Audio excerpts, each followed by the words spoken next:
Welcome to the Mergers and Acquisition Show. We've got the dream team here, minus Katie, who has the week off on the show. And if you listened to last week's show, it should have been absolutely amazing to see how to bootstraps in the mergers and acquisition and what happens after an exit. My name is JT Fox. I own over 84 companies and brand. Six of them are AI, but now it is all about mergers and acquisitions. My partners in the mergers and acquisition, also known as the M7A, are my CEO Francie, who runs all my companies, Zenis, who is one of the top business brokers and now my AI partner, as well as my M&A partner, Larry, who's also my AI partner, as well as a mergers and acquisition partner and exited his company for over $95 million. And we do this show for very simple, to give you the knowledge so that you can go out there and do it yourself. Whether a couple weeks ago, we talked about how to be an M&A deal maker, the formula to $3 to $6 million without using any of your money by doing cashless mergers.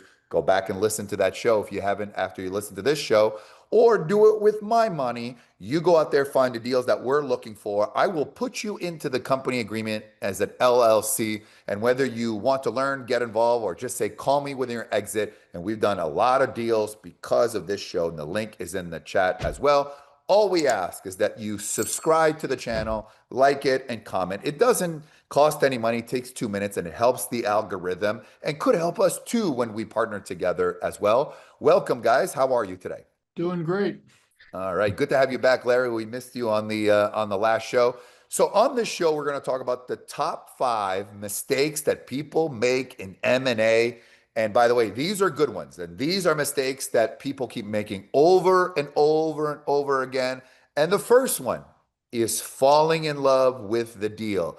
The biggest mistake people make, they're in love with the idea, they think it's their dream come true. Francie, you want to talk about this? I have put over 60 million cash of my own money in people. I've probably heard thousands of pitches. Everybody thinks it's great. Everyone is in love with the deal in the company. My passion, I'm doing my passion. And usually that's a recipe to lose money. Comment on that.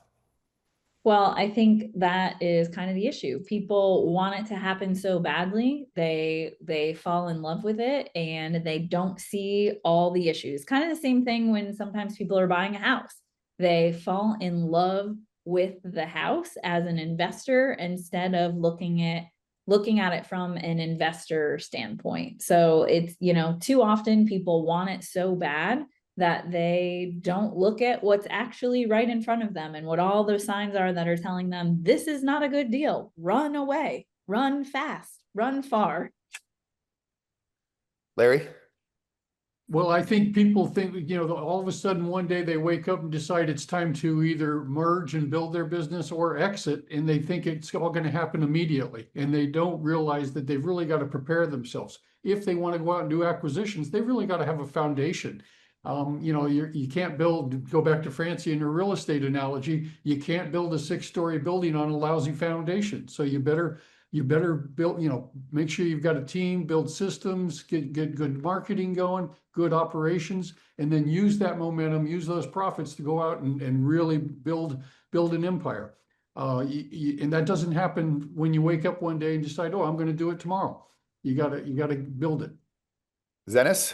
Yeah, what I see is that people start assessing these deals based on what they could do with this company. This is what I can bring to this company. This is what additional revenue I can generate, and they start thinking about what I could be doing in this business rather than actually evaluating the company based on the historic performance. Because history is what the value is all about. What you bring to the table, well, that's your goodwill.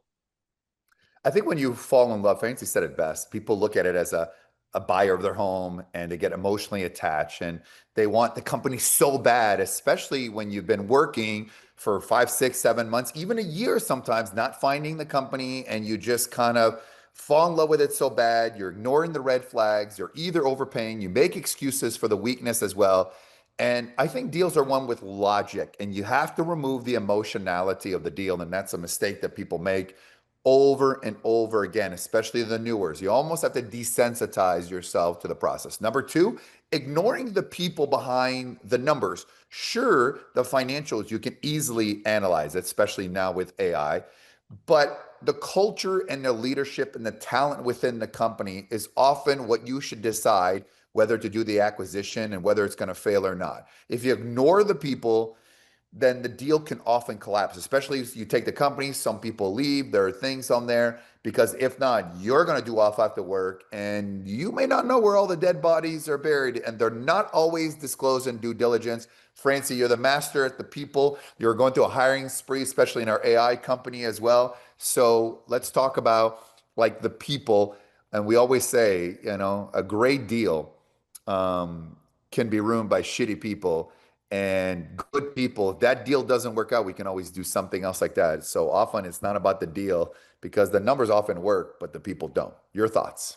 I mean, it all comes down to the people. At the end of the day, like it doesn't matter how great a business looks, an opportunity looks, the numbers look.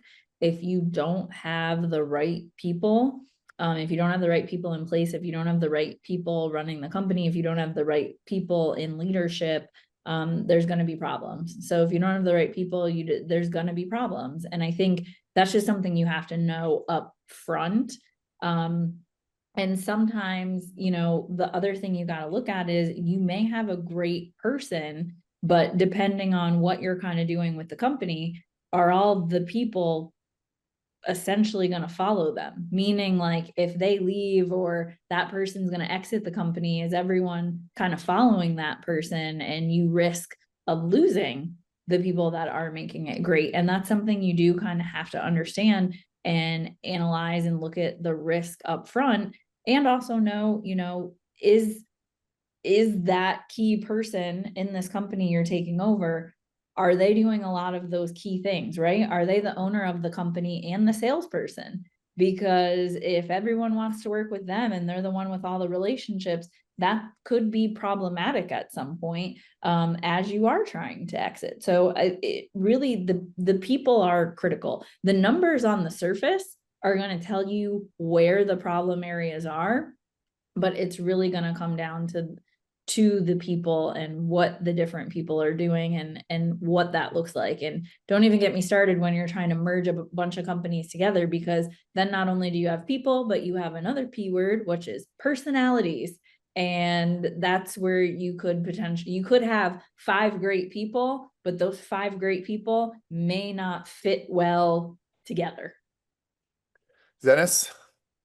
I mean, there's also the relationship that the business owner build with their customers, the customers, the vendors. There's so much there that needs to be the diligence. I mean, you have a lot of left brain folks like myself. A lot of the times concentrate on Excel spreadsheets too much, and unfortunately, the business is made on the people and the relationships. So in our M7A training, we focus on is not only the numbers, but also the people diligence that needs to be taking place in relationship building.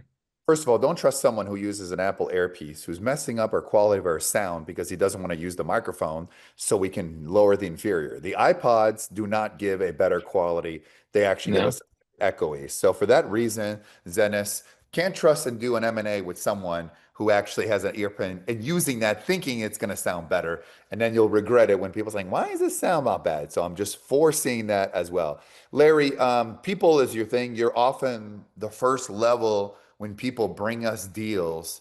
You're usually the first person they talk to before it gets to me or any of us here as well. What do you see in terms of the people? And when you maybe raise a question, they start arguing with you, or they're so in love that they're not willing, instead of listening to the objection and saying, oh, okay, good point. Or what if I did this, or, oh, okay, I get it, but this is not concerned. They start arguing with you. Well, yeah, and you know, one of the things, I mean, when somebody is building a business, especially when it's a smaller business, the owner, the leader is all over the place, having to micromanage a lot of things, very understandably. And as the business builds and as it grows, they've got to start delegating. Some people don't make that transition.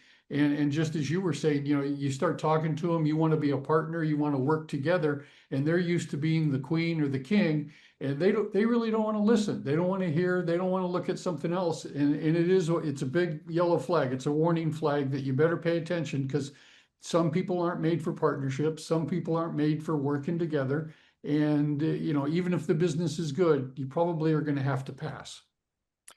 Third one is underestimating what's called integration. The money is made once you acquire the second, third, fourth, fifth company. It's putting all these pieces together. And I think buying is the easing part. The real war, and by the way, I wrote Businesses War, two books, two best-selling books, one on AI and one where you learn more from your failures you do from success. And you're talking about mindset mistakes, strategy mistakes, partnership. Number three is one of the most critical ones: scaling mistakes, branding mistakes, marketing mistakes, sales mistakes, and also having some of the world's most successful people, including Alec Gore's, one of the great M&A deal maker. Make sure you pick that up on Amazon. And so merging teams, clients, systems. I mean, Francie and I just merging from Salesforce to HubSpot was a nightmare. And now we're merging to another one for AI company because we have a lot of partners as well. I think people underestimate, especially people who are used to using the system. And now all of a sudden you're trying to get people to use something they haven't used before.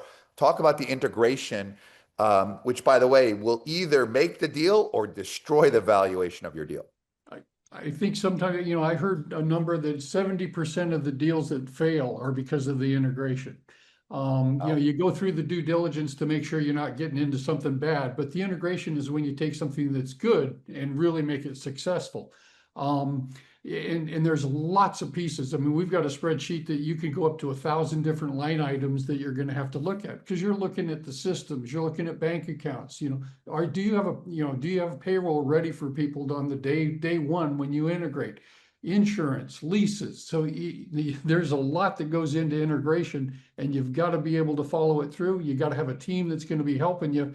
But let's say you're the business owner, you can lead it, you can set the rhythm, you can make a lot of the moves, but you've got to have a lot of people that are following up, because all you need is one phone line or one internet connection that doesn't work, and maybe a whole system goes down the first day you take over. So You've seen that happen in Shark Tank, right? Where people all of a sudden they blow up because it's on TV and they have the right systems in place, yeah.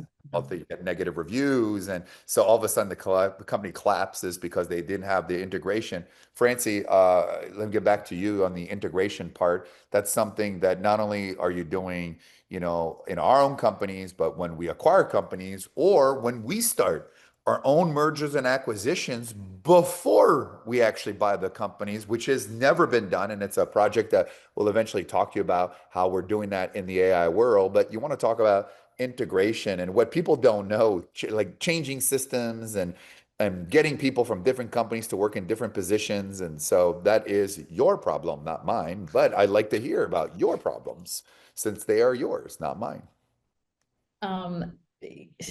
Systems, integrating, getting people to use the systems, getting everyone to use the system the same way, is, one of the biggest challenges, where, especially if you're looking at integrating multiple companies and they're all using different systems, then that's a whole other kind of nightmare, quite frankly, of getting everybody into the same system. But it also is kind of one of the most important pieces, because if you don't have everything really just aligned the same way and kind of working the same way, it becomes very, very hard to get information, to know, ultimately it's a business and these are clients. And if you don't have everything running the same way, who are you reaching out to? Who are you following up with? What is kind of the process you're putting in place if everything's kind of running differently and kind of all over the map, which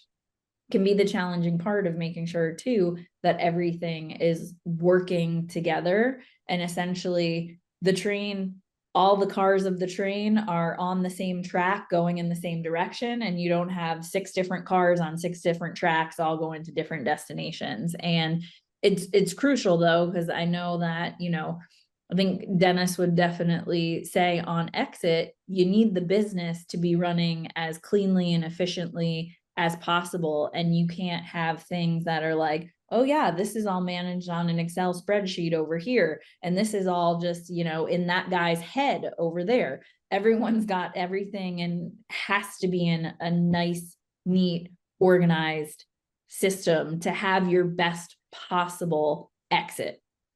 Part of the accounting roll-up that we're working on is accountants have hundreds of different softwares and they refuse to use other softwares. So once you identify which software you want to use for your platform, well, it's kind of hard to have everybody using their own softwares. And at the end of the day, you want to exit as a one company, not 6 different companies working different angles. So definitely, software is definitely something that needs to be integrated. And with big decision factor is what softwares are you currently using? Are we able to transfer out of it? Number 4, overestimating synergies. So a lot of people say, well, I'm going to buy this because I'm going to be able to save X, Y, Z, or I'm going to be able to monetize the client list. I mean, I remember earlier on, we own a fashion company, JT Fox Power Ties. And, at the time we had started doing suits and eventually backed away because there wasn't AI for fitting and everything else like that, or everyone always seemed to gain weight by the time they got their suit. And it was our fault. But we thought about, okay, do we, our profit margin is X. What if we bought the factory? And next day we found out that there's holidays and Chinese holiday and this holiday and that holiday. You're halfway across the world. You're 12 hours ahead. And it just wasn't really good. And then, early on, I think we acquired a company because it had a bankrupt company, Norway, and because it had a large database. And we did end up making money from it, but it wasn't as well because you think about, oh my God, I have this giant email list, right? And now it doesn't mean that I'm going to buy it. And that's the thing that Ty Lopez, we talked about the previous show, complete fugazi, teaching about buying and selling businesses, but every one of his entities really got, in essence, almost went to bankrupt and buy Pier 4 and all these companies that pretty much have lost to Amazon and be like, we have the customer list. Well, it doesn't mean you have a customer list that people are going to buy, even if they're going to open an email. I mean, Francie can really talk about one thing about email deliverability, that sometimes if someone hasn't opened the email for a certain amount of time, and maybe she can explain it, all of a sudden they're not getting your email because it's going straight to spam. And so it's becoming harder and harder, and people's inboxes are crowded with nonsense. And so sometimes you think like, oh, I'm just going to make money because I'm adding this product, but at the price you're paying, it probably would have been cheaper just to still either white label it or go direct, pay a higher premium than what the price you're going to pay. And sometimes it doesn't even add to the value of the company because maybe the private equity doesn't really want that extra CapEx or this outsource call center or factory or whatever. I mean, there's a lot of examples, but Francie, a lot of people think they're just going to buy a company for the customer database and say, wow, it's fully untapped. And that may be true, but if they just have emails, they could find themselves in trouble that they're never going to see the email and they can't just transfer it correct to their own email system they acquired because technically those people have not opted into that, right? Talk about that. You're always telling me I can't do anything. So now this is your opportunity to tell all the people what you cannot do. I'm going to tell all the people. And I say this because this is something that JT and I have been approached multiple times of people wanting us to buy their company, and strictly saying, well, hey, this is how big our database is. So this is where the value should be. You guys should purchase us. And I'm, JT's kind of like, oh, this might be a good idea. And I'm always the first to kind of kill the deal on a few factors. One, if I know that company hasn't been very active and or doesn't have the best reputation or, isn't using the best email practices, the database essentially is going to be worthless.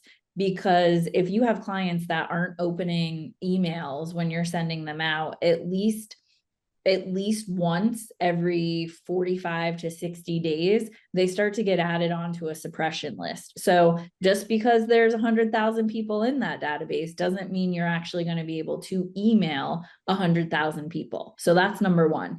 You got to look at what is your actual marketable amount of that actual database. The second piece is, of that marketable amount, you may be thinking, okay, well, if we have phone numbers, we can text them. Second piece is going to be the restrictions and laws all over the world. Different countries, there's different restrictions. There's GDPR, Australia, Europe, Canada, everything. All the different rules and regulations. The challenge is going to be, if those people have not opted in at all, you definitely cannot text them. If they have opted in, you have to look at each different geographies, rules and regulations around you know, are you a new company that's buying them because they may not have opted into who you are and what you're doing? So what exactly are you doing? Are you changing the company? Are you rolling them into another company? Because that will affect your tech stability. And that's assuming they even opted in the first place. But if there's also not clear opt-in, like that they have opted in for text messages, you definitely can't be text messaging those people. So you have to be really, really careful about what is the information you have, who is actually marketable, how marketable are they? Where in reality, there's a lot of cases where if somebody's to the point where they want to sell off that database, like sell the company basically for the value of the database, usually what that means is they're not making money off that database anymore. Because if they were, they wouldn't want to be selling it at that point. So that's the other piece you have to really look into. And I think there's a lot of people that can very easily fall for that trap of, look at all that, you know, look at all the people you have access to, and they get that, you know, shiny object syndrome, but don't realize the reality of, you may not be able to email any of them, you may not be able to text any of them. And then that's the other piece. If you decide to just import them into your system, which is what most people want to do, you have to now get them to re-opt in to your system.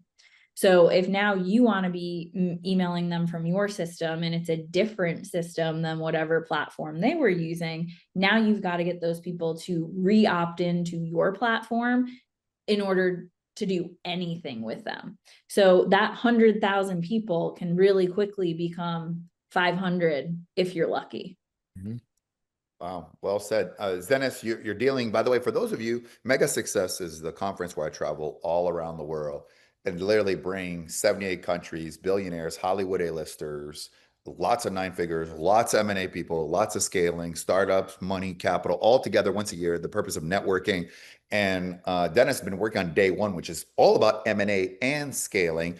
And one of them is a master at purchasing HVAC companies as well. And you have been helping him acquire those company and integration. So you see firsthand, and you'll hear firsthand of some of the integration issues and mistakes I have. So explain that a little bit. I mean, there's two point of integration in the service-based company. You have the cost integration, so you don't need every company to have the bookkeeper, the accountant, the systems, and like that's you saving money on the cost. And then there's the revenue synergies where you're able to cross-sell services. For the HVAC example, he's got multiple layers of companies. He's got the electrical, he's got the plumbing, he's got the HVAC, and he's like a one-stop stop for all trade related. He's able to cross-sell those services, but he keeping all these companies separate. It took him time to get to the point. I see the biggest mistake in the synergies is when you look at those synergies, you think you're going to take advantage of them day one. And that's not the case. So if you buy the company basing your cash flow that right away you're going to start synergizing, you're going to get rid of the bookkeeping and payroll and all that is going to be centralized. That's not the case. Every company he acquired, he doesn't do anything. He does zero integration for 6-8 months, and he's been doing it for many decades. And I see the most professional private equity firms. They just observe, they'll educate themselves, they'll learn how people are operating, they try to understand the culture, and then slowly starts to build in the integration. I mean, this guy is a pro, and he still does everything to just not do no harm. That's the policy of integration when you get started. Larry, quickly. Well, I was going to say, you know, there are some cases where there are some positives. You may find that the business you're buying is selling things for, say, 10 or 15% less than what you are, and you say there's something I can go, you know, and I can integrate, and I'll get a price increase quote immediately. But as we've just been talking about, things don't happen immediately. Maybe there's contracts in place that have another 6 months or 2 years to run. So you know, you can't plan on it all happening immediately. It's got to take time. One of the things we stress when we've been talking to people about M7A, and when you're valuing a business that you're looking at, is don't, you know, look at the business as it is today. You may be able to make some changes, but look at it as it is today.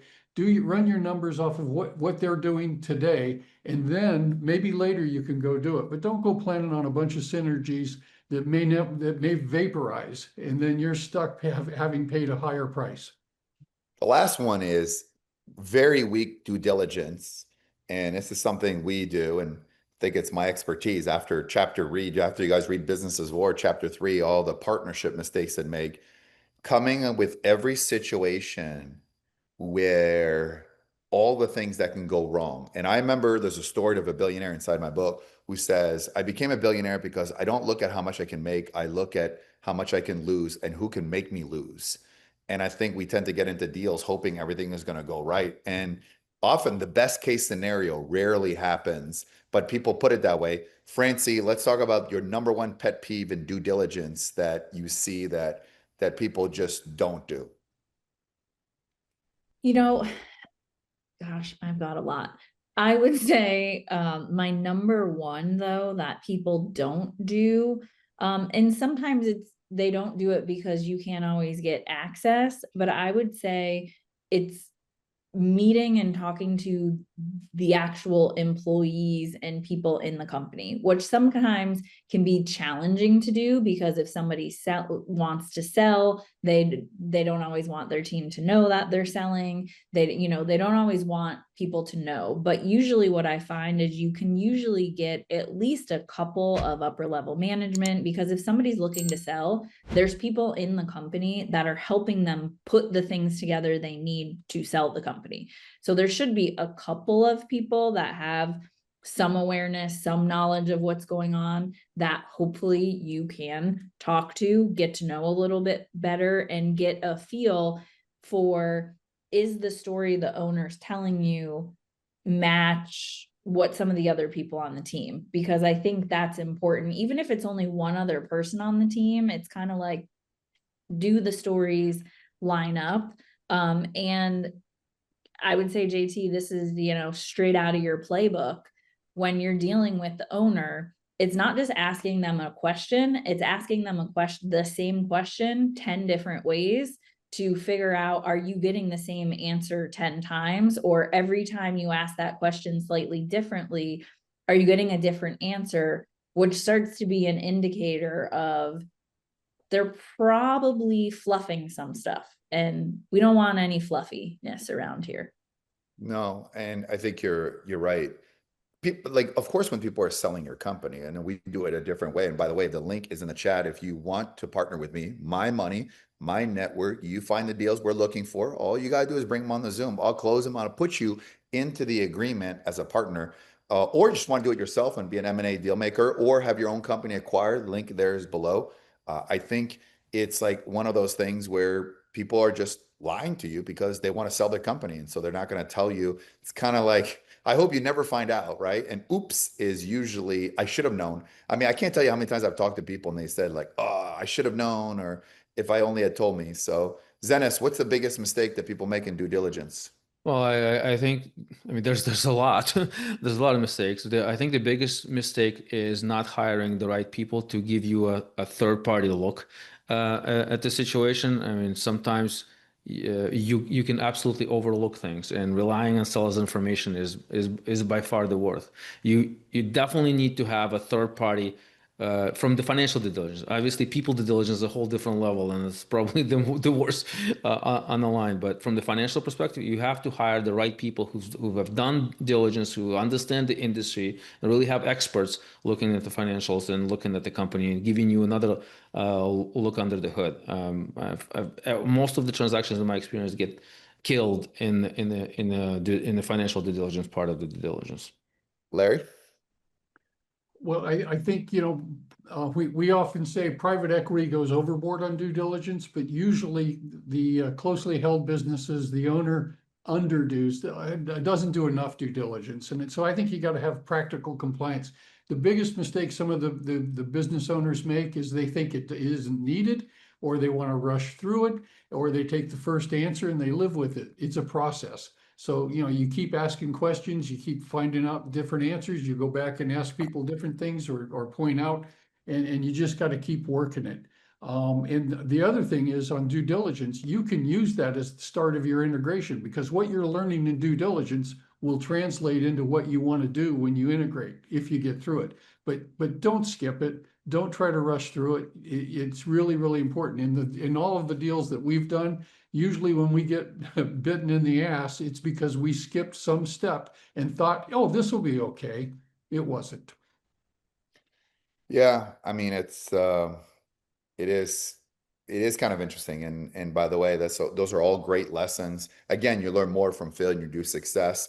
On our next show, we're going to talk about AI and the role in M&A, and it's going to shock you. And it is your weapon. In fact, I wrote a best-selling book that came out at the Sydney Opera House. You can pick it on Amazon. Businesses War, AI is a new edition. Or you pick up my first book, which is really relevant to all 5 points here, is every possible mistake I've ever had and the lessons, because I think you learn more from failures than you do from success. And I think we had a debate last week, Zenis, right, with a guest about, I was kind of disagreeing with that notion. But after you read chapter 3, you will thank me for the rest of your life. And some of you will still make the mistakes that you said, because the definition of insanity is doing the same thing over and over, expecting a different result. So by the way, you want to come to Mega Success, megasuccess.com. The wealthiest people do M&As, raise capital, be in a room with the A players and billionaires and Hollywood celebrities. We attract once a year. So, and if you say next year, it's probably not the right event for you. So megasuccess.com. Pick up both books on Amazon. Or if you want to partner with me or learn M&A, the link is in the chat as well. And please, as a favor, if you can like, subscribe, and give us a comment as well. But next week's show is going to be fantastic. Feel free to go back to the previous shows, because every week there's a different topic, and we try to have a guest every other week who's had massive exits. So I think it's the second guest in a row that we've had exits of over $300 million, and a lot of breadth of expertise. And Zenis has got a whole army of people with big exit. That's the value it brings. So thank you to Francie, Larry, and Zenis for being on the show here today. And remember that at the end, you're only as good as your due diligence. So we have somebody here who has had literally over 4 exits. One is hard enough, try having 4 ongoing. And she literally comes from a very different background. She actually was an M&A attorney. Imagine all of the attorneys in the world who are actually able to start their own business like we do. That's like 1 in a billion, because all the attorneys complain that they trade time for money. And she said, you know what? I'm tired of making my clients rich. I'm going to do it myself. And there she did it as well. My partner here onto the show, Dennis, also known as Zenis, is on here. Zenis, how are you? I'm doing fantastic. And I give him credit because he got Anastasia Koroleva, who also has got a very successful podcast about life after exit and all this and all the paradoxes that come with it. As a favor, if you guys can subscribe to this show to make sure you get updates, and make sure you like and comment. We read all of them and see what do you guys want? And many times we bring on guests based on popular demand. So Anastasia, welcome. How are you? I'm doing very well. Very excited to be here. Thank you. First of all, I was just going to say that the amount of women in M&A is a very small percentage. So if you have a group of 100 people, how many of those do you think are women if we take a position in the M&A world? Are you talking about M&A lawyers or the No. M&A Just the M&A ecosystem? transaction deal, the deal making. Exactly. Let's talk about the whole ecosystem. I think in the beginning, there are enough women. But the problem is that it's extremely tough, extremely stressful to do M&A. And of course, as women mature and we have kids, it becomes pretty impossible to continue working at the long hours and handle the stress. So it's only natural that lots of women move into adjacent areas over time. And you're completely right. If you look at the top of the elite of the M&A world, not many women there for sure. Let's start with the stress. I'm just curious to see, because I think every business has a level of stress, no matter what you are, whether you're starting or very successful. What does, like, when you mean stressful, give us an idea of what a life would be at a full maximum, say, where you're overwhelmed, just so the audience can have a better perspective. All right. So my M&A experience at first came from the legal side of things. And the stress there is just that there are lots of deals happening all at the same time. Many of them don't actually happen. And I canceled most of them. I canceled last minute. Everyone is in a constant rush. And while bankers and the business people do go to bed at night, lawyers are the ones who tend to, especially if you work in a big Manhattan law firm like I did, lawyers tend to work overnight so that next morning the deal is moving forward. So when I was a lawyer, my stress mostly came from the clients putting pressure on me to work long hours.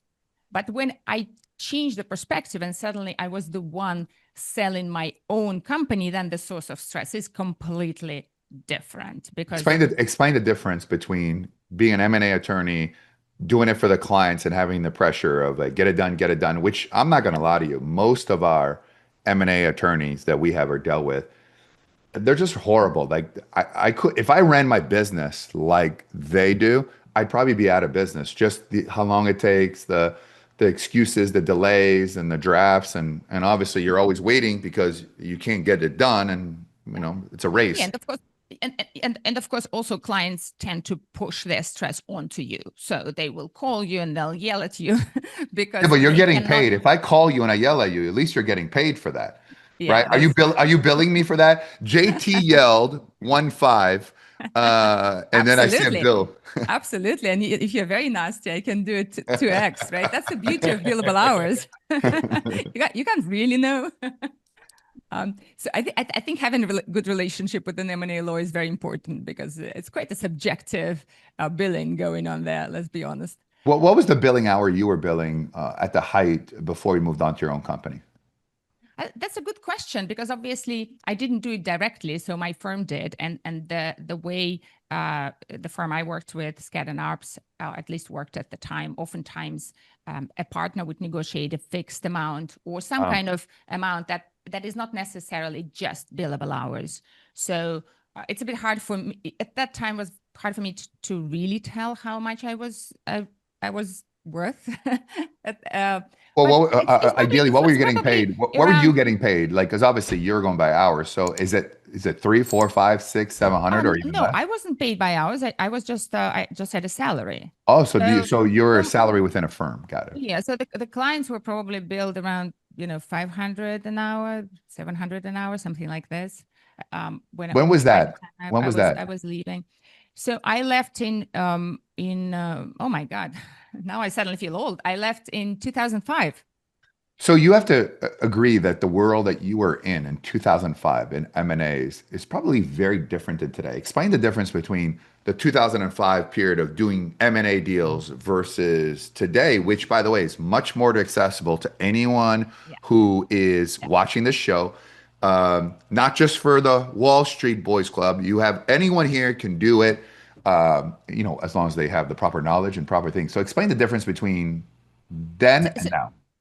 So my perspective changed a lot, right? So it's very hard for me to say how lawyers at Skadden Arps feel today comparing to 20 years ago.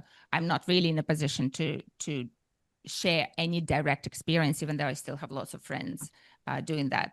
But for me, of course, it changed completely because my perspective changed. And while once you are a founder selling a business, it's a completely different story. And I was always very nice to my lawyers because I could had a lot of empathy for what they're doing. But if I try to talk about how the market generally changed, is of course we had a huge year 2021, the largest number of exits ever. And that changed the ecosystem dramatically because it had to adapt to the fact that there were so many exits happening very quickly all at the same time. And is that because of the amount of money raised by SPACs, private equity? They were just the sheer number of exits. It was the record number ever in the U.S. history, the most exits. So and the biggest total amount as well. So the amounts matter for the size of the transactions. They matter for bankers. They matter to some extent to lawyers, but also the number of deals really matter because it suddenly invigorates the whole industry, right? Because bankers have so much more to do, and lawyers have so many more deals, and the deals come at different levels of the amounts. So what I've seen is that lots of people were dragged into that industry in 2021, 22. But of course, then M&A deals and IPOs especially dried up. So comparing to 2021. So the industry went through a bit of a roller coaster. Were you And, working in tech, Anastasia? Was your industry's tech clients you were working with, and that's how you got into the tech? So when I was a lawyer, it was all type of clients. Okay. There wasn't a particular industry, just because the way the firm was structured, it was much more about the type of a deal rather than the industry, which kind of makes sense if you think about it. Well, what's the transition? What the transition from you being an attorney to I don't want to do this and I want to start my own, because I imagine you were being paying a very high salary to do what you do. A lot of people have that sort of dilemma where I see where they're making a good corporate salary of some sort, and then where that cushion and you're used to a certain amount and you've got bills and car payments and trips and stuff like that, and then to entrepreneurs like starting at zero, or maybe you were starting side by side, but even then that doubles the time. So explain that transition. And what would you Well, say? so I think in most cases, including mine, this transition happens because life somehow pushes us into it, or we come across a luck. I don't really know many M&A attorneys, especially with some experience, who would just decide, oh, I'm starting a startup. That happens very rarely. In my case, what life brought me is a husband. So I met my husband at the time when he had a little startup out in Silicon Valley, and I was working as this M&A attorney in Manhattan. And he was the one who introduced me to the world of Silicon Valley. And I was completely blown away. I was like, oh my God, this is actually my thing. So all my friends thought I was completely mad that I left and joined his startup. But I never, ever regretted it because it was really a decision that came from my heart, and it was definitely the right one, even though everything changed. What was the business? So the business was a SaaS company, software as a service, that service small and medium-sized businesses. And that was my first experience with entrepreneurship and how companies grow. And how well is the business doing when you came over? Are we coming over from a startup situation, or is this it was very small. It was very small when I joined, and then we sold it basically 6 years later. And that was, at the time, it was a fantastic exit. I really can't complain. One of those. What was by the way, you're like, we started a company, yada, yada, yada. 6 years later, we sold it. You're killing me here. There's a whole in between. Well, there's a whole yada, yada, yada. 6 years later, we exited. Well, to be fair, when I joined it, yes, it was still a small company. Was it making money though? Because there's a lot of it was making money, but it was still in this situation when it hasn't hit its exponential growth yet. But it did exist. Like there was a lot of work done by my husband and his team before I joined. So even though, maybe it wasn't a big company, they had done a lot of trial and error before I joined. And what was your role when you joined? Because you're an attorney, which I guess there's the legal advantage. At the time, I really used my skills because we wanted to raise money, and we went through several kind of rounds and ended up having a fantastic situation when there was a bidding war between Sequoia and Bessemer for us. So the biggest private equities. Yeah, and then we so once we got this kind of approval from the VC community that we were on the right track, we kind of looked at the situation and thought, you know what, we don't actually need to raise money, and we don't want to raise money. We actually want to keep control of the company, and we just kept growing. We bootstrapped it through the exit, and then exited it. How much did you exit for? Well, it's unfortunately a private information, but it's in 9 digits. That's as much as I can disclose. So let me take a step back where you said raising capital, and a lot of times, and let's talk about AI in comparison right now. The amount of money that is being raised in AI, which people put in 300, 400, 500 million. You got $1 billion. Yeah. But being in AI, having 6 AI companies myself, the startup costs in AI are nothing compared to building a SaaS back when you started, right? If you take a look, because of how coding can be cheaper through apps, how a lot of seamlessly things and the integration and the advance of technology go in there. And it seems that people have this kind of notion of, I'm going to raise capital. in order just to set the cat table so that I can say my company is worth. Is that necessary today? Because people ask me, give me my money all the time. I don't need money. So does that hurt people out there who would say, like, I don't really need money, Yeah. or I need to raise money so I can say my company is worth? What are your thoughts on that? About raising money when you don't need to. Yeah, raising money, don't need it for the sake to show people that, look, our company is worth X and taking money. Well, I wouldn't do it. If I were in this situation, I definitely would prefer to have full control of the company if I don't need to raise money. Giving equity away is a very expensive and very risky exercise. Also, most of the time, founders are not actually aligned with VCs that join them, and there is a lot of tension and a lot of risk that people don't fully appreciate. Like most founders I talk to, they think by raising money they reduce risk, but in reality it's not necessarily the case, because it's just we are replacing one risk with another risk, because suddenly we have a risk of not having a clear direction, or a risk of somebody insisting on an exit too early. That happens all the time, because of course investors would want to get their money as soon as possible, so they could also report to their investors that they made money fast enough.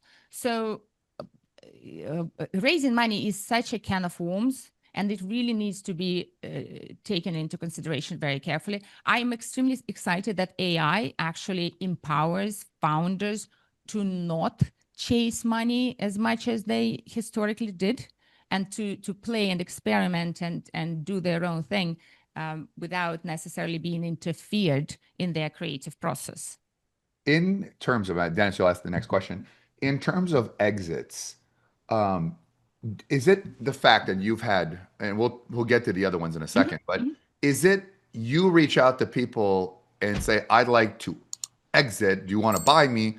Or every case was people coming to you? And I think there's this kind of this myth out there, and hopefully you've had 4, so you're able to clarify.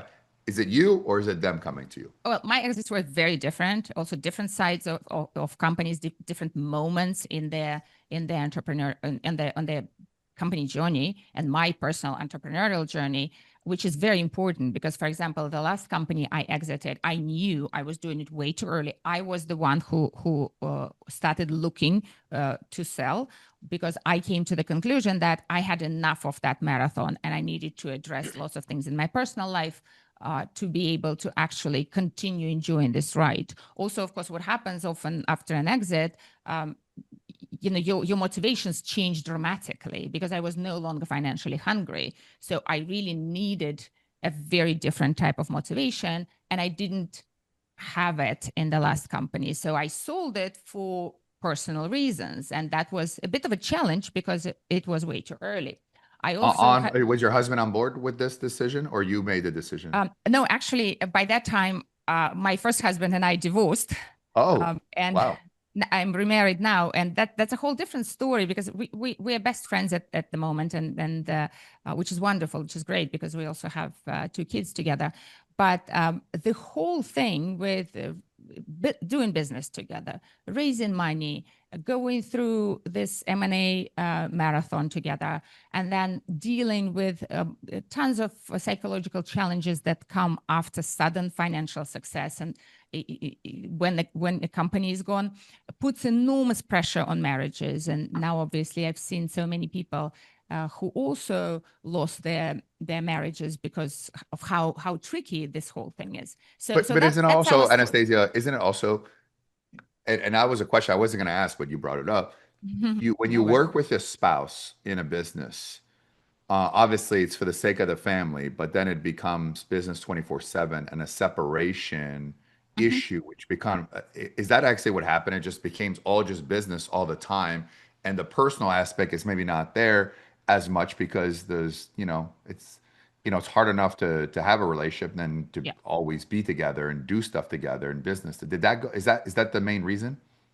So during the business, that is definitely a challenge. And for example, in our case, we didn't have a perfectly clear separation of roles. There are other couples that I've interviewed and studied now that did a much better job because they had very, very clear separation who's doing what, and a lot of respect about, not having power struggles in the family, because the domains that each spouse controlled were so clearly separated. We didn't quite have that. That didn't help.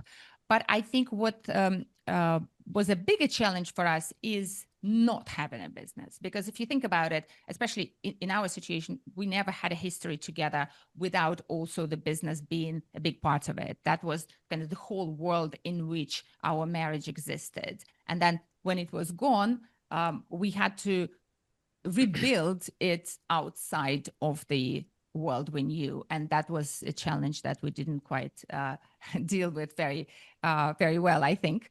But again, life is interesting that way. But I moved on to create my own businesses and discovered that actually that very, very early part that I missed in the first business is exactly what I love doing most, from 0 to 1. So in my other businesses, if anything, I actually, maybe that's why I had several of them, is because that is the stage I wanted to focus on most. And because I didn't have as much financial incentive to necessarily scale the company to a massive scale, I had the luxury to choose and say, you know what, I don't mind selling the company too early financially if I know I can move on to another idea, which I'm much more enthusiastic about pursuing. So I've never seen people doing, identical exits all the time, unless it's actually their business and they're more like investors who are looking at the business as an investment, as an asset, rather than the way I do, which is a more creative approach. Like I really want to create something out of nothing. Anastasia, apologies from the perspective of the exit. At what point did you identify the buyer? Because it sounded like you started raising capital, you identified some private equity firms, and then you're like, hey, hold on. If that's the valuation of the company, hold on a second. Let me build this to the next stage and sell it. So I'm curious, was that the point where you identified the buyers as well, or how did that Dennis, this is a brilliant question, because we had several reasons why we ended up selling instead of raising money. So at first, the idea, you're totally right, was to raise and grow it together with the investors. But while we were going through this process, it became very clear that we would feel, even though we were only considering selling 15% of the company at the time, we kind of felt that we would no longer control the business, and we felt very uncomfortable with it. We were afraid that it would feel like employment, and both of us were really scared of that idea. So there was a lot of personal stuff going on there in this decision to not bring in investors, but keep growing ourselves. But then what happened soon is that we had a lot of entrepreneurial fatigue and kind of lots and lots of interest in buyers. To answer your question, we were really positioned as a company that lots of buyers wanted to buy. And the private equity we ended up selling wasn't the first one we tried to sell to. We had a strategic, because we also thought in the beginning, you know what, let's sell to a strategic and become passive investors, but still keep some chunk of the company. And it was a whole process of how our thinking changed, because we toyed with that idea. We spent a year and a half of basically this huge strategic company doing due diligence on us and us building relationships with them. And then suddenly that future became very real. We were like, okay, this is how our life will look like. And we didn't like it either.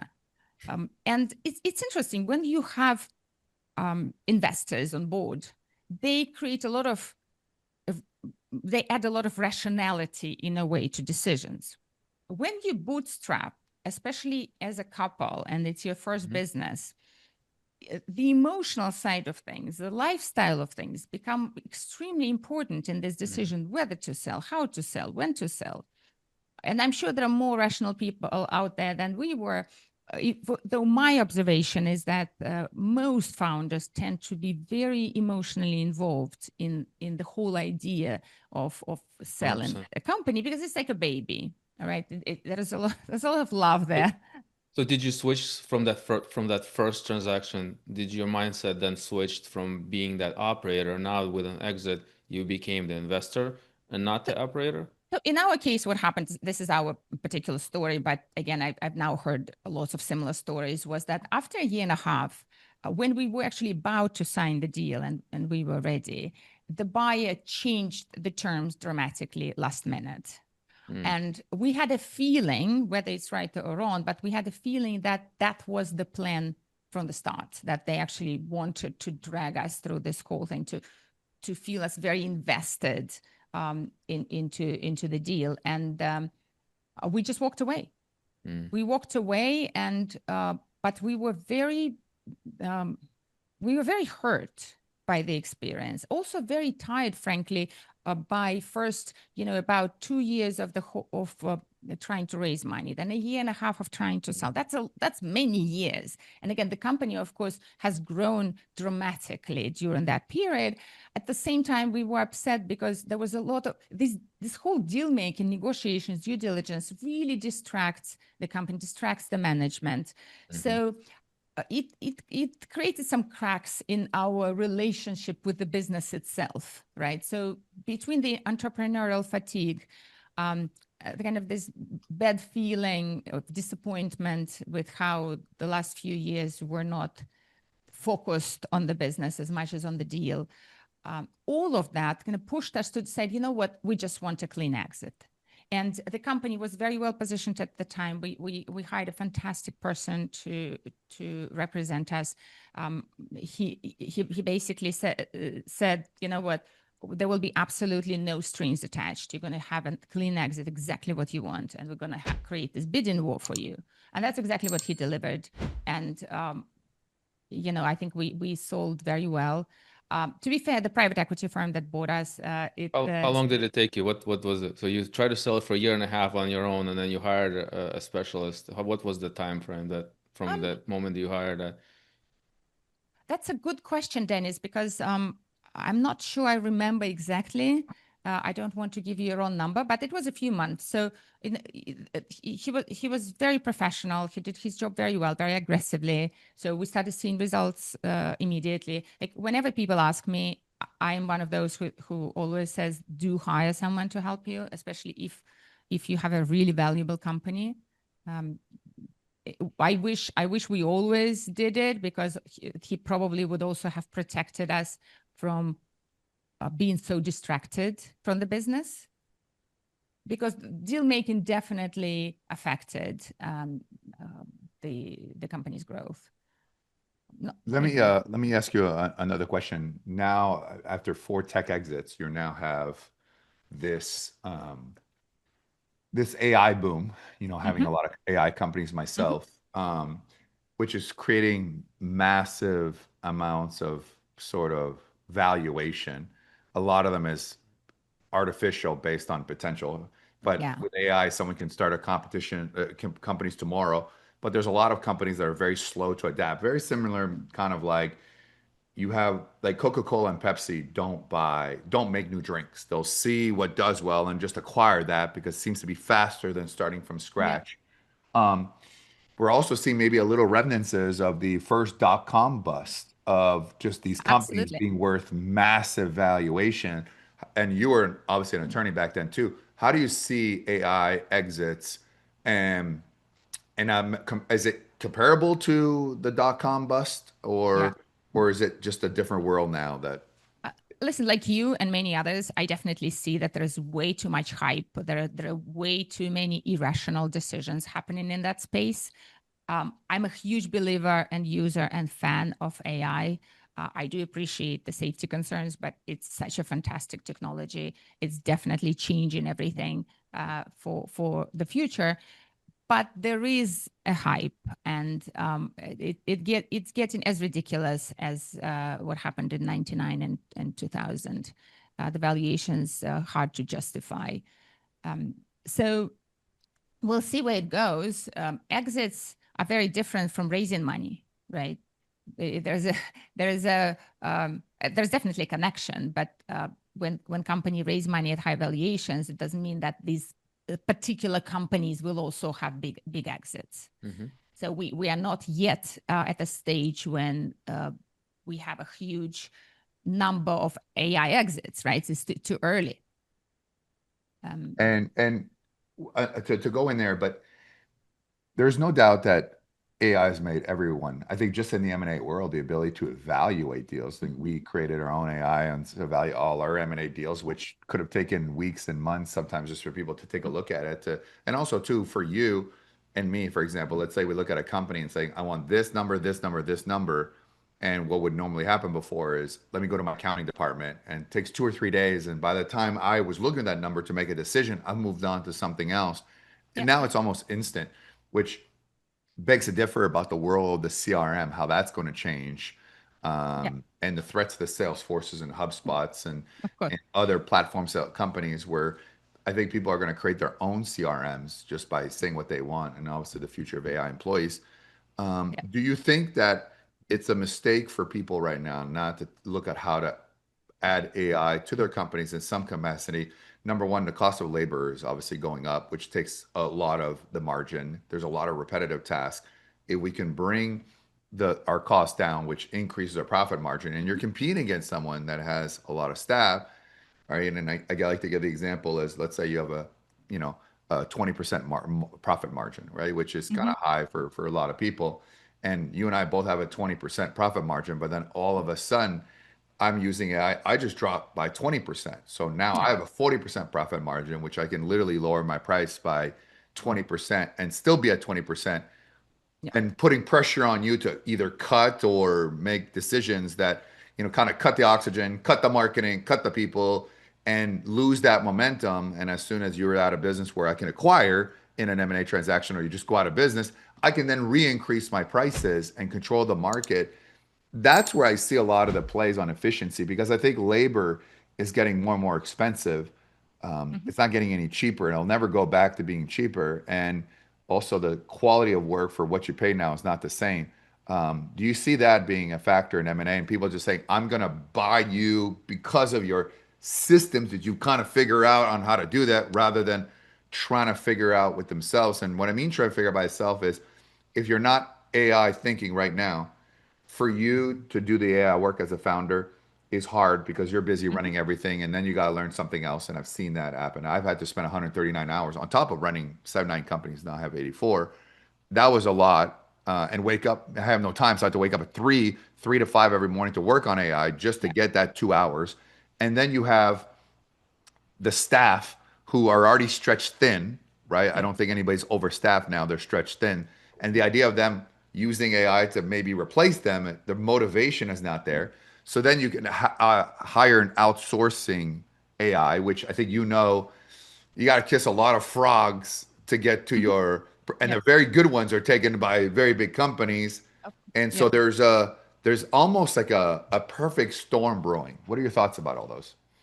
Well, I think you're absolutely right that no business, especially big business, can afford not leveraging AI.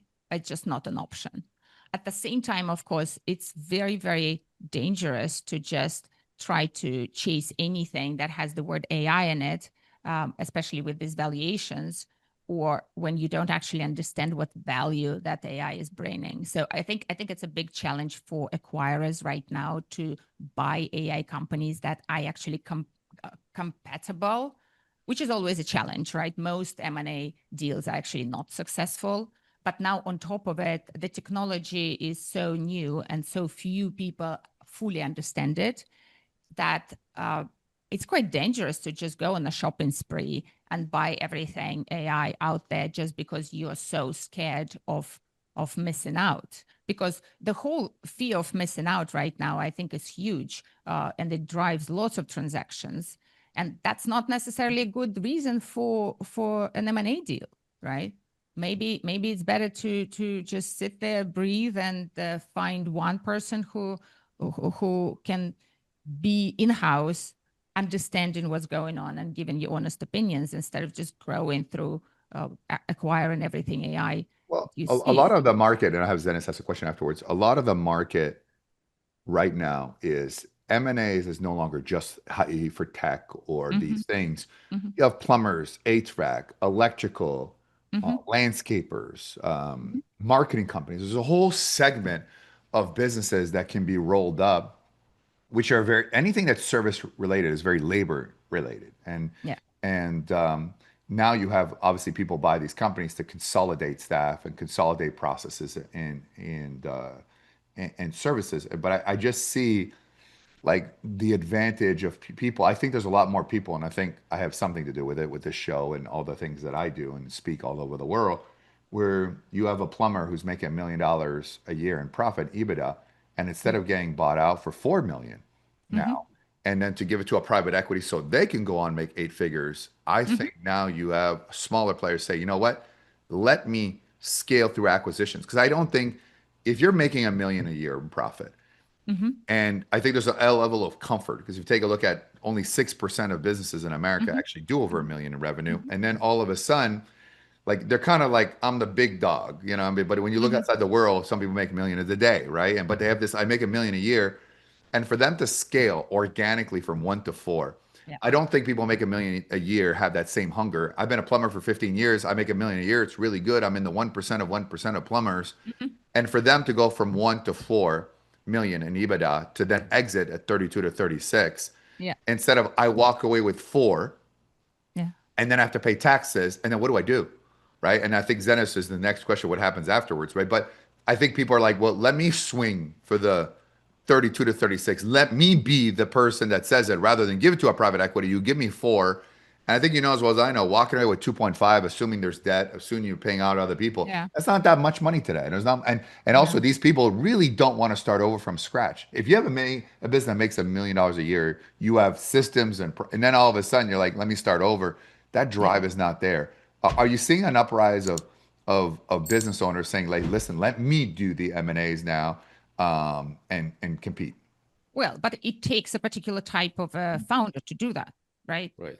Not everyone is psychologically, emotionally, intellectually, socially ready to do anything like this. Also, not every business should be sold, right? There are fantastic businesses, including in plumbing, that are cash flow businesses. And in the world where I spend most of my time now, which is the world of people who sold their businesses and are now thinking what to do next, there is a big wave of interest in actually investing into companies that are, like plumbing businesses or laundromats, right? Cash flow businesses, because these people say, exits are great, and I kind of have this wealth now, but it's so hard to manage.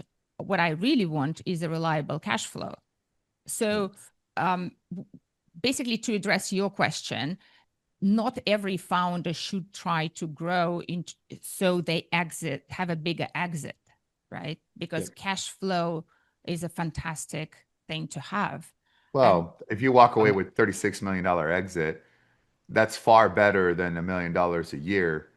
And the most amount of money that people are ever going to make is when they exit. And in a market today where I can literally start a competing business with social media, with marketing, with advertising very quickly, as opposed to the old days. It was newspapers and yellow pages, right? And I think now it's easier forever for anyone to start competition where I can literally go to the competition in plumbing and say, you pay your guy 80, I'll give him a 110. Right. And that's a third. So you could be on top 1 million, but you never know who's the disruptor behind, or if a private equity is going to come in and buy their other competitors and then compete head to head. You're seeing that happen. And if you become comfortable in business, comfort is the enemy of success. Oh, well, yes and no, right? Because comfort is a great place to build on top of, right? If you have solid foundation, it means you can build more solid stuff on top. But can I quickly comment on what you said, that having a 30 million exit is better than 1 million profit a year? I actually disagree. I think it's not that simple, because if you do have a 30 million exit, you obviously have to pay tax on that amount. But even if you completely optimize, say it's 30 million after tax compared to $1 million after tax and cash flow. When you sold the company and you now face the necessity to manage your wealth, this is very, very tricky, and very few people do a good job. And on my podcast, where I actually interview exited founders, most people admit that they went down financially before they went up, and lots of people never go up. This transition from an entrepreneur into investor is extremely hard, because what make us successful as founders in terms of our personality is exactly the opposite of what makes investors successful. Because we founders tend to do lots of things, right? And good investors are really good at not taking action. On the contrary, you have a lot of baby boomers who've been in business 20, 30 years, and they're holding on to that business. That business is their whole identity. They're not even thinking about even potentially exiting, even though that's probably the biggest asset in their portfolio, and that's their retirement. You know, the business owners are the worst in having their 401ks or having their retirement plans or putting money 100%. aside. Right, so 100%. potentially that exit is that exit point where you know, they could financially satisfy their whole legacy, and yet you have a lot of baby boomers holding on to their companies without any exit plan, and then really having a hard time to transition. The situations, of course, differ, because what I'm trying to say is what I see a lot of is people having this idea that I'm going to have this cash and then I will diversify, because of course lots of founders are thinking I have all eggs in one basket, and especially in the tech industry, there is a lot of stress that is created by the knowledge of the guaranteed fact that somebody can come tomorrow, disrupt your whole industry, create a better technology, you're out of business. So, and we have that stress for sure as well. So the desire to exit in terms of so you can diversify and reduce the overall risk for your financial situation is very real and extremely important. But at the same time, it's also important to understand that you will not be you will not be Warren Buffett, you will not be like any of these hedge fund managers. And psychologically, it's often difficult for very successful, especially founders of fast-growing businesses, to understand that when we switch to wealth management, we have to be realistic about our returns. And our returns may be, 5% overall, because almost no one just puts money into S&P, right? People diversify their portfolios, and wealth managers would say 3 to 5% is a fantastic return. But if we're talking about 3 to 5% return before tax, calculate how big your exit needs to be to even have $1 million post-exit, right? So you either are saying, oh, I'll be the best investor in the world next day after my exit, which never, ever happens, or you basically seriously consider whether you should exit. Now, I'm definitely not saying boomers or anybody else should not exit. An exit is a fantastic thing to have, but it should be thought through very carefully, and the calculations need to be made very carefully. Maybe it's better if you are a very entrepreneurial plumber, maybe it is better to go on a shopping spree and buy every other plumber and then package them all together and sell. If you are that type of a founder, or if you're about to retire, great. You do take money out of the business, but then you're being realistic and you're not trying to become an investor, and you actually trust somebody else to manage your money, because that's definitely the most prudent thing to do. But then you need to think, okay, I'll get that 30 million. I have to expect 3 to 5% return if I find a fantastic wealth manager, and not doubling 3 years later. Well, there is an arrogance. And I know a lot of people exit because they exited this, they're good, and then they start investing in all in companies, right? Which, by the way, I think, anytime you invest in another company, right, and especially if they didn't have the same work ethic and communication that they had, so you go from a position of control to not investing in these companies, and everyone is so good at raising money, everything's going to be great. When it doesn't work out, it's everybody else's fault. We've seen that time and time after again. But also, I think. And I disagree with your idea of comfort, because I think there's far too many people that once they start making million, they're not bettering themselves. They're not learning. They're not Yeah. researching, right? And now they've got this money and say, let's say, all right, I just have a million. I got this free time. Now let me do some research. Let me see what to do. Let me talk to other people. Let's go listen to your podcast about exit. It's just, I'm the king shit. I just exited for 36 million. I walk away with 14, which I would agree. I'd rather have 14 million than 1 million a year because there is no guarantee. Because I've put a lot of people who thought they were there out of business very quickly Yeah. because better, faster, more efficient. And it's like anything, if you don't educate yourself and you think you know it all, and because there's this notion people really think, and then they get bored and Yeah. they see that money sitting into a bank account, even a money market at 5%, and then it just burns a hole and they feel like they need to do something, or they, let's say, want to start something new, but they're more passive this time. They have somebody else and who did not have the same drive, the energy, the enthusiasm that all three of us here have. And I think it's self-made. I think it's Yep. self-made. And Yeah. I think that's the problem with comfort. I mean, I give example of fighting, of a Conor McGregor is a perfect example. If you watch his first two documentary, Hungry for Greatness, all of a sudden now you have the Lamborghini boats and the cars and the watch and stuff like that. And you're competing against someone who is hungry, who's training 3 times more because he has 3 kids, he has a family, he has the wealth. And now you're just you're like, I used to be like this. And there's not that ability to say, okay, let me start with a mentality with my money starting over. And I don't see that. And I've seen a lot of people. And I think the minute you become comfortable, that's when you get hit. I'm a paranoid optimist. I'm always paranoid something wrong is going to happen, but I'm optimist I'm going to succeed because that's that drive of like, hey, it's not who's in front of me anymore, who's behind me, like what's coming down the line. And especially as you know, in the tech industry, you could have a hot tech until somebody else has the same thing hotter and more there. And so those are all these things that. Yeah, I actually I don't think we argue about the dangers of comfort here at all. The reason I wanted to mention that comfort, or shall I say stability and safety? Yeah, that's a better because word. that's If you a had bit said different. stability, I'd have no problem. But you said comfort. Exactly. Yeah, I think we need to define terms. The headline here. of this show: stability or comfort. Exactly. So comfort as something that you feel for a long time and settle for is always dangerous for any human in any situation, because this is how we start dying, right? And for entrepreneurs for sure.